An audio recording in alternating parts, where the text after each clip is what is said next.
Benign tumours हो सकते हैं, ठीक है। इसमें दूसरे में हम लिखते हैं कोरिस्टोमा। कोरिस्टोमा कोरिस्टोमा का क्या मतलब है? कोई भी नॉर्मल टिश्यू, कोई भी नॉर्मल टिश्यू है। तो फिर तुम कहोगे कि ये ट्यूमर की कैटेगरी में कैसे है? नॉर्मल टिश्यू ग्रो हो रहा है लेकिन जो जगह है वो एबनॉर्मल है, ठीक है, एबनॉर्मल जगह है।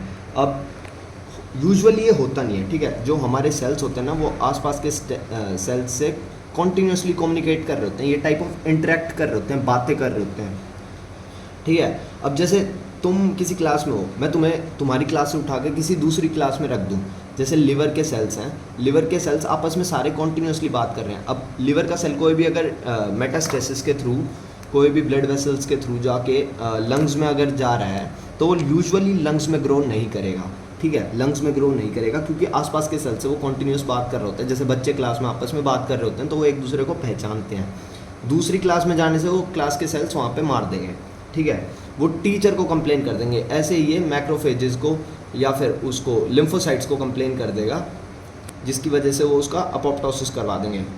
इसमें HLA जीन्स रिस्पॉन्सिबल होते हैं जो आप पैथोलॉजी में पढ़ लोगे, ठीक है। तो अब क्या होता है? कोरिस्टोमा नॉर्मल टिश्यू है लेकिन एबनॉर्मल ग्रोथ पे, एबनॉर्मल जगह पे वो ग्रो कर रहा है। इसके बाद आता है प्लियोमॉर्फिक एडिनोमा। Pleomorphic adenoma. अब प्लियोमॉर्फिक एडिनोमा देखने को मिलता है कोई भी ग्लैंड के अंदर, ठीक है, कोई भी अगर ग्लैंड है उसके अंदर एडिनोमा, एडिनोमा कुछ नहीं होता, ठीक है। मान लो ये मेरा कोई भी ग्लैंड है, मान लो ये मेरा सलाइवरी ग्लैंड है, इसके अंदर मैं कह रहा हूँ एडिनोमा बन रहा है।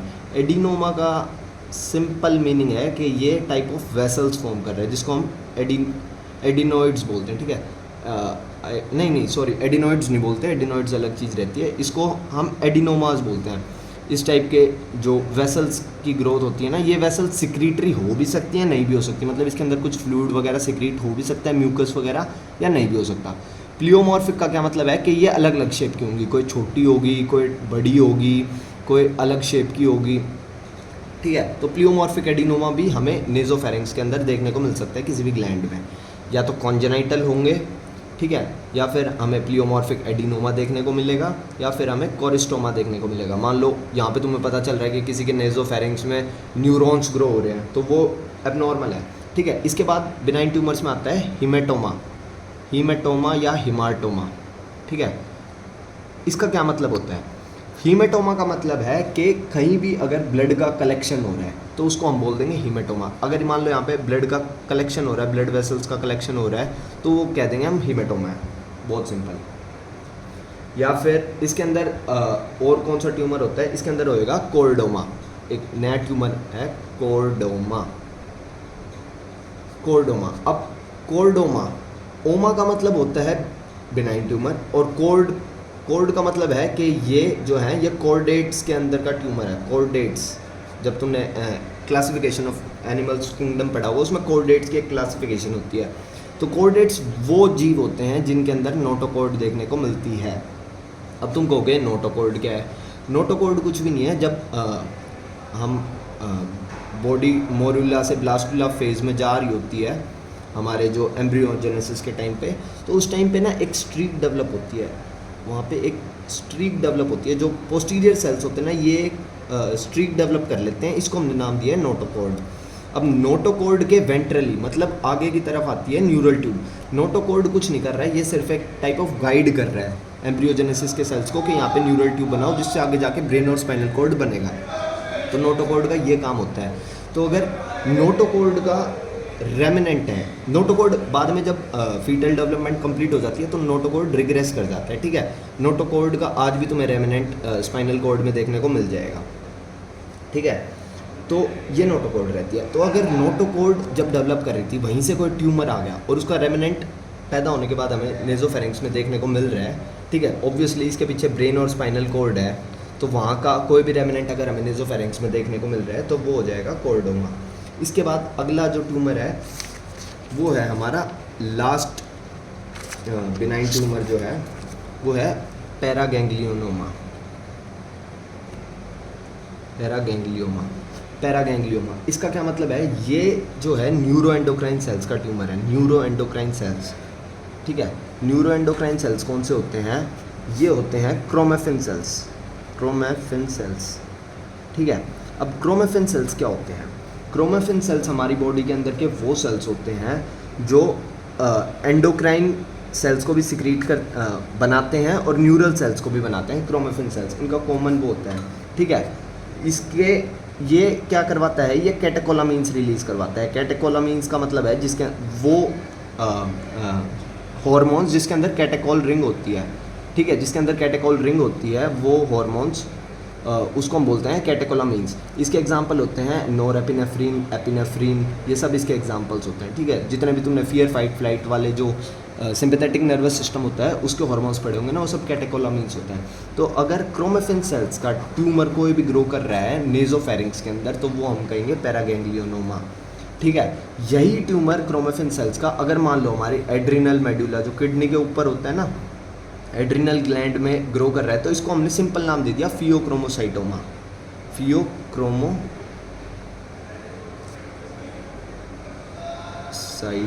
भाई मेरी स्पेलिंग और राइटिंग थोड़ी खराब है, एडजस्ट कर लेना।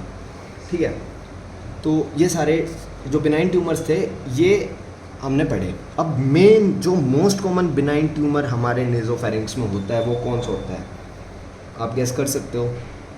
वो होता है जुवेनाइल नेजोफेरेंजियल एंजियोफाइब्रोमा। ठीक है, अब साइंटिस्टों को ये सारे ट्यूमर्स ठीक है, लेकिन सबसे ज़्यादा जो बिनाइन ट्यूमर नेजोफेरिंक्स के अंदर देखने को मिलता है वो ये होता है। तो इसका मतलब इस पे हमारा क्वेश्चन भी बन सकता है, या ये सबसे इंपॉर्टेंट बीइंग अ डॉक्टर तुम्हें ये तो पता ही होना चाहिए। ठीक है, तो इसमें क्या होता है? अब नाम में ही देखो, नेजोफेरेंजियल एंजियोफाइब्रोमा। एंजियो का मतलब क्या होता है? ब्लड वेसल से रिलेटेड। और फाइब्रोमा का क्या मतलब होता है? कि फाइब्रस टिश्यू की ग्रोथ है, मतलब ब्लड वेसल से इसका ओरिजिनेट होएगा। और फाइब्रस टिश्यू, मान लो ये मेरी ब्लड वेसल थी, ठीक है, तो ब्लड वेसल से कोई भी ट्यूमर अगर ओरिजिनेट हो रहा है और वो फाइब्रोसाइट्स के द्वारा उसको कोलेजन ले कर दिया वहाँ पे, तो वो एंजियोफाइब्रोमा की कैटेगरी में आता है। अब साइंटिस्टों को ये चीज़ पता चली कि इसका एग्जैक्ट कॉज हमें आज तक नहीं पता कि ये होता क्यों है। ठीक है, लेकिन ये चीज़ देखने को मिली कि ज़्यादातर 10 से 20 साल के लड़कों में होता है। ठीक है, बॉयज़ में। तो ये जो एज होती है ये इस टाइम पे पीक देखने को मिलता है टेस्टोस्टेरोन का। तो इसको बताया गया है कि ये एक हार्मोन रिलेटेड ट्यूमर है, मतलब जब जब टेस्टोस्टेरोन हाई होगा तब तब ये ट्यूमर ओरिजिनेट कर सकता है। यूजुअली जो हिस्ट्री आपको देगा वो एक 10 से 20 साल का बच्चा होएगा, बॉय।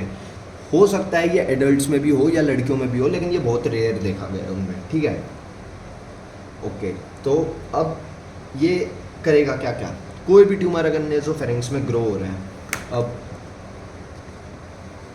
यहाँ पे मैं एक नेजोफेरिंक्स बना लेता हूँ।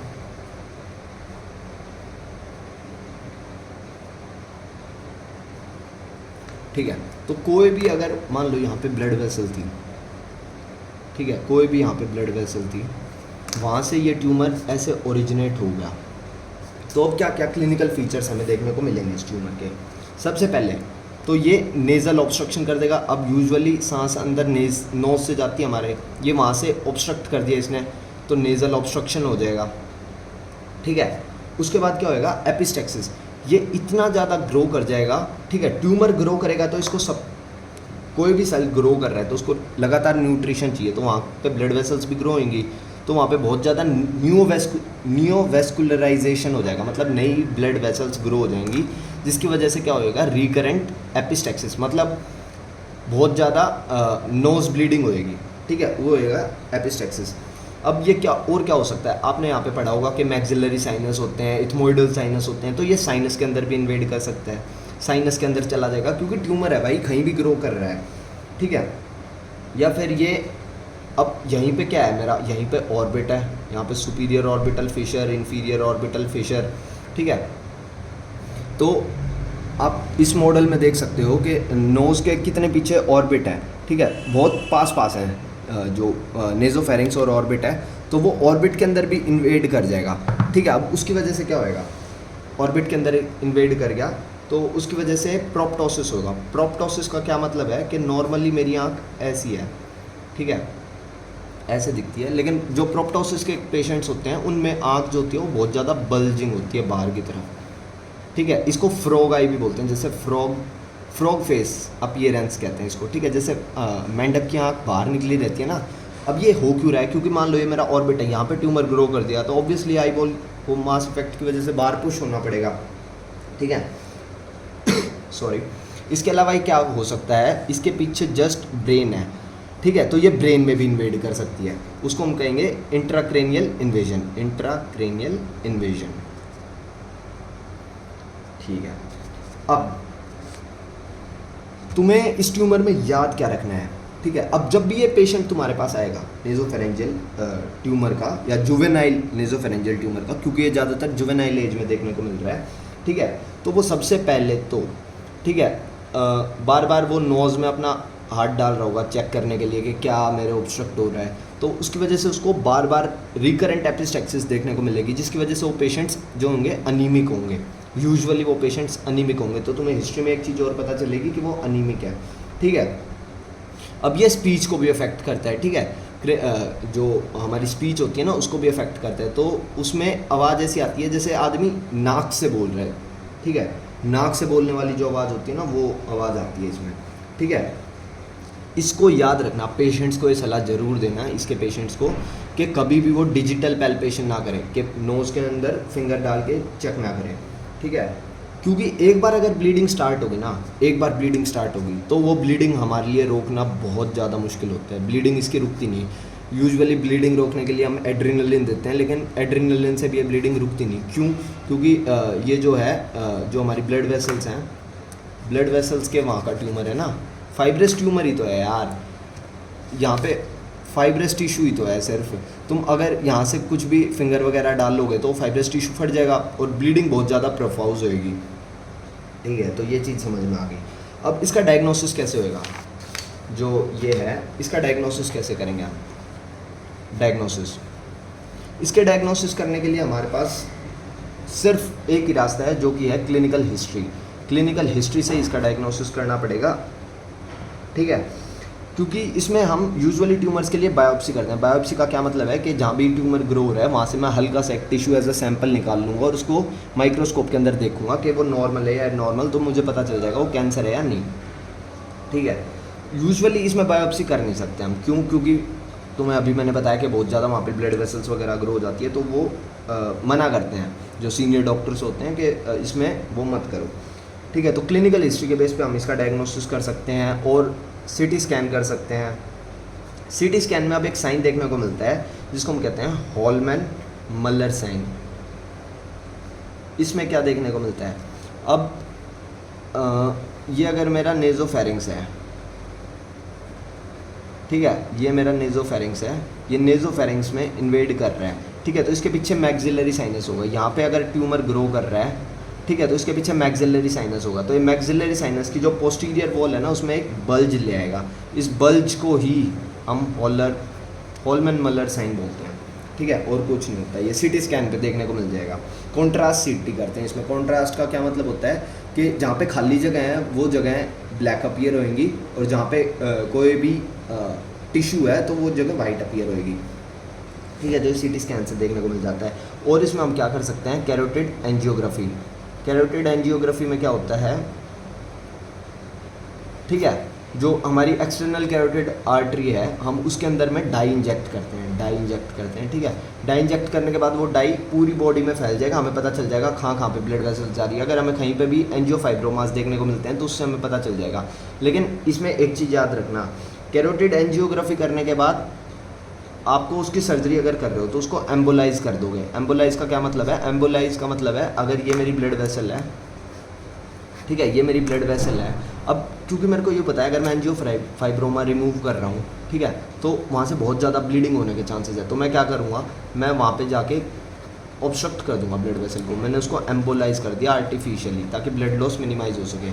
लेकिन 24 से 48 आवर्स, इसका मतलब क्या है कि 1 से 2 दिन के अंदर में वहाँ पे दूसरी साइड से ब्लड वेसल्स आके उसको सप्लाई करने लग जाएगी। तो एक बार मैंने उसको एम्बोलाइज कर दिया तो जल्दी से मेरे को सर्जरी करनी पड़ेगी 1 से 2 दिन के अंदर।